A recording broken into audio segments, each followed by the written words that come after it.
Ubani owathi ukudayisa kunokwenza nemali kuphela? Ukudayisa nemali is just one part of a large system. Yabona sonke singabadayisi la emhlabeni, and uma ungakwazi ukudayisa usazobuthwala umzimba, because you'll always be at the mercy of other people's decisions.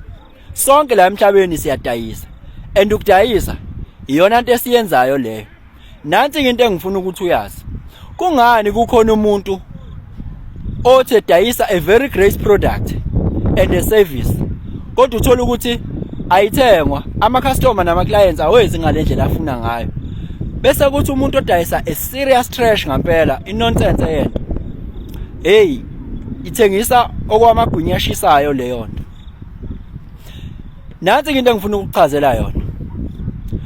Yabona, ukuconvince ingane yakho ukuthi ayenze i-homework, ukuconvince umuntu wakho ukuthi thathani iholiday, ukuconvince abasebenzi bakho baphethe ukuthi bayimisele, ukuconvince abafundi obafundisayo ukuthi mabenze umsebenzi wabo. Nonke la emhlabeni niyadayisa. Nonke la emhlabeni niyapersuade. Angithi uyabona ukuthi lento engikhulumayo, these are different facets, kodwa achaza there is one fundamental thing behind it.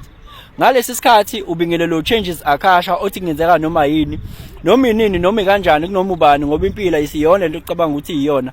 Possibilities are infinite in the universe. Your own consciousness is your own limitation. Kukude lapho sisuka khona futhi kukude lapho siya khona. Beka phansi umoya ungatatazili, uyabona.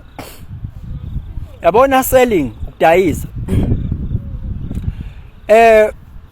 Selling is conveying i-idea yakho komunye umuntu ukuthi I accept for mutual benefit. Yabo? Ukumconvince, ukumpersuade ukuze akwazi uku-accepta leyo idea leyo oza nayo wena. Ngabe ucela ukuthatha i-day off emsebenzini, umphathi wakho ukuthi akuvumele and mhlawumbe akunikeze izinsuku ezingaphezulu kweziwu2, kumele udayise.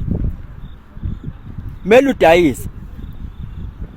Ngabe ufuna ukuconvince umqashi wakho ukuthi akunyusele imali, kumele udayise. Ngabe ufuna ukusebenzisa ipremise ethile, kodwa abaphathi baleyo ndawo uyabona bachitha, kumele udayise. Yabona, I can make countless examples la khona ngikhuluma ukuthi la emhlabeni uyadayisa.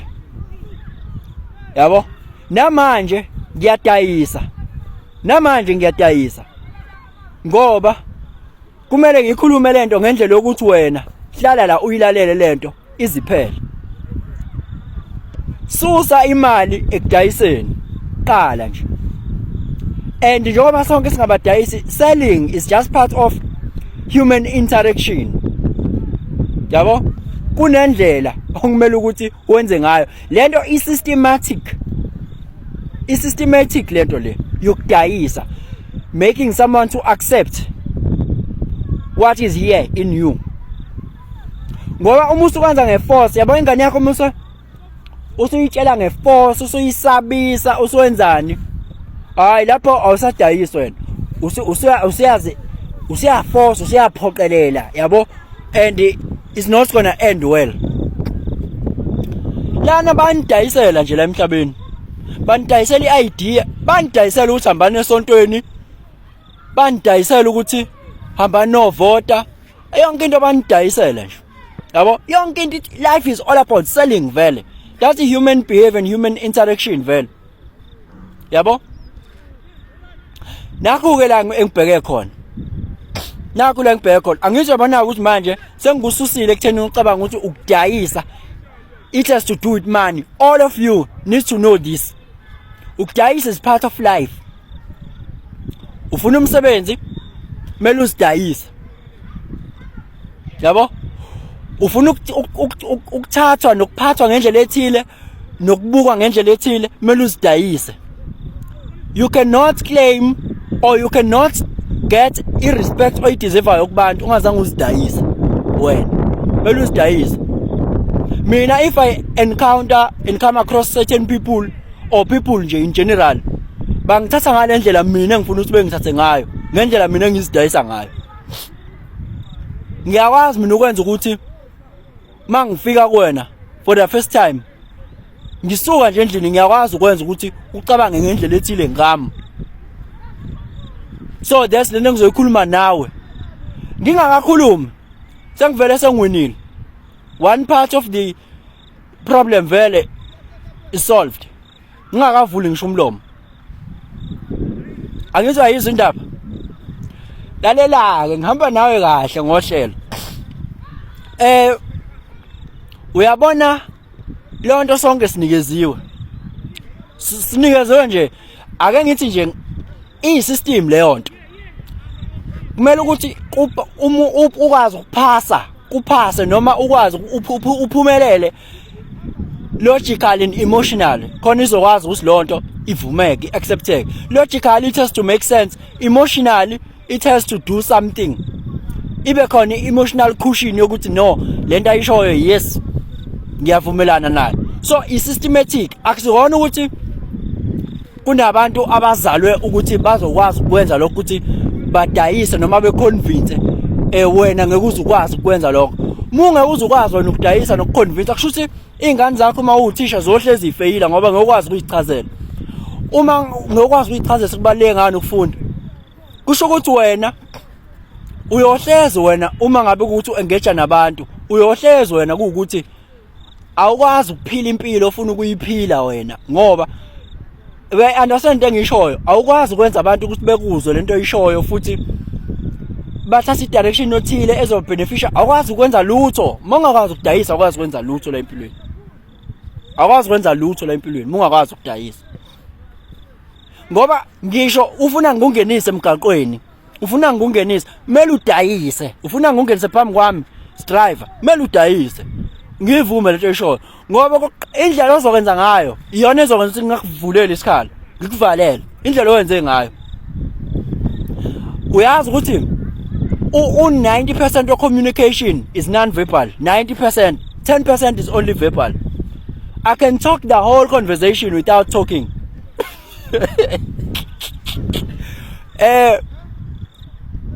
This is the last part manje yale conversation yokudayisa.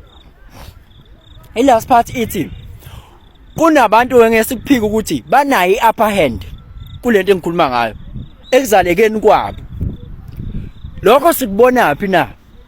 Uyabona makuukuthi wake wayenza i-chat reading yakho ku akashianmedia.co.za kuleyo web app, yabo muwazi uyenze ikhona ilink la ku profile. Mukuthi wakwayenza i-chat reading yakho and enambeni kwi-chat lakho now 26 activated kwi-ego uno 26 gate 26 noma ke ngiqale ngithi nje wake ngithi nje uno 26 ne uyakwazi wena unayi upper hand wena unayi upper hand wena muno 26 angiphathi mune channel ekuthiwa u4426 channel of transmission ya wena uyakwazi ukudayisa. Ukhumbula ukuthi ngithe ukudayisa ungacabanga ukuthi ngikhuluma ngokudayisa lokho transactional kwaka comments kuphela. Ngikhuluma ngokwazi ukuconvince, ngokwazi ukupersuade, ngokwazi ukuimpacta ivision ne-idea yakho komunye umuntu ukuthi ayivume. Yes, unakho lokho echatini lakho 4426 une upper hand.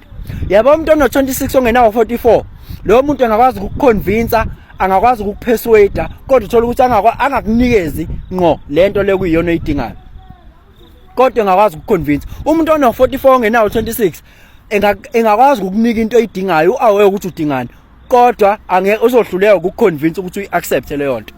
Uyayibona leyo nto? So u26 uyi-egoist. Hello muntu lo engakutshela ukuthi mina can do 1 2 3 into leyo ekhona echatini lakhe i-upper hand ke leyo engizokuthiphisa kukona. Ungabi manipulative. Those people can also be manipulative. Indlela bangazi besebenzise namanga labo bantu.